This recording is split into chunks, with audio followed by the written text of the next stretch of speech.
Продолжение рода. Обычаи, обряды, ритуалы. Если в русском языке отрицательная частица «не» стоит перед существительным, то в казахском языке отрицательная частица «емес» стоит после существительного. Например, ата, ата емес, әке, әке емес, ана, ана емес, машина, машина емес, телефон, телефон емес, пингвин, пингвин емес.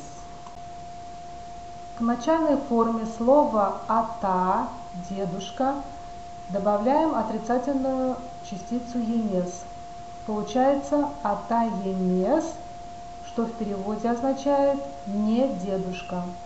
К выражению «не дедушка» добавляем личное окончание «пн». Получается «ата емес пн», что в переводе означает «я не дедушка». Мен ата емеспін. Я не дедушка. Сен аға емессің. Ты не старший брат. Сіз әке емессіз. Вы не отец. Ол әже емес. Она не бабушка. Ол емес. Он не сын. Біз ата емеспіз. Мы не дедушки.